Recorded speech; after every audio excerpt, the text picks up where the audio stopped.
Before the Bible was edited by the hands of men, before the rib was taken from Adam, and before the serpent whispered in the garden, there was a secret, a woman whose name was erased. You've been told the story of Eve, the submissive companion, but history has a shadow, and her name is Lilith. She wasn't made from a bone. She was made from the same lightning and dust as the first man. She was his equal, his mirror, and his first great mistake. This isn't just a myth.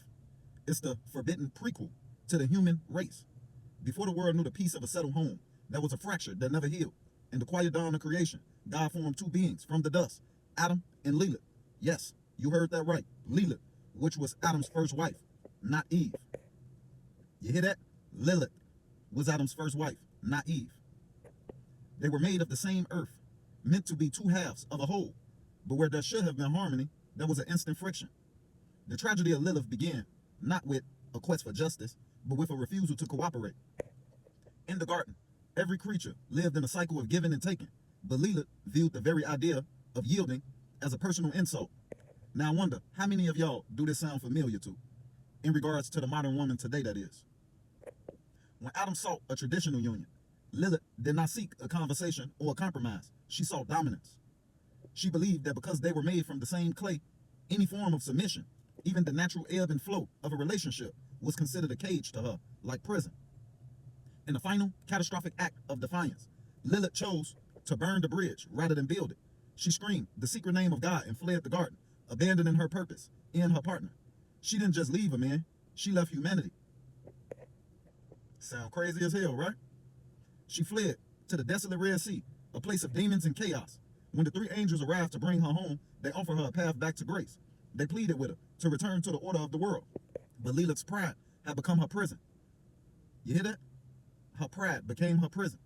She famously declared that she would rather be a monster of the desert than a wife in the garden. That's fucking crazy, ain't it? Because she refused to be a part of the human story, she became the antagonist of it. Her independence transformed into a curse. She became a creature of the night, a spirit of envy, who, having no home or family of her own, sought to destroy the homes and families of others. She gained her freedom, but she paid for it with eternal loneliness and a heart hardened into stone. Now think of all the women that ditch husbands, kids, marriage, chase a career, and when they get to the end of their life, please tell me if that don't sound familiar. But let's get back to it. Now, while modern culture often celebrates Lilith defiance as empowerment, looking just a bit closer, it will reveal a blueprint for personal and social sabotage. Following the path of Lilith today often leads to three specific types of harm. Lilith's mindset teaches that any compromise is a defeat. In modern life, this manifests as a defensive, I don't need anyone, I don't need a man attitude. When a woman adopts this, she often weaponizes her independence, using it as a shield to keep people at a distance. This leads to a life of high walls but empty rooms.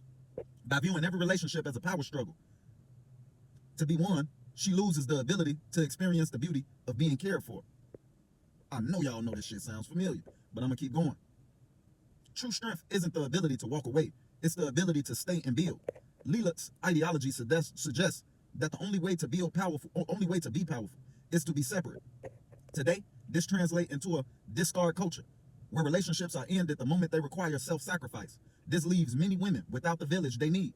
When you refuse to yield, you also refuse to be supported, leading to a state of permanent, exhausted self-reliance.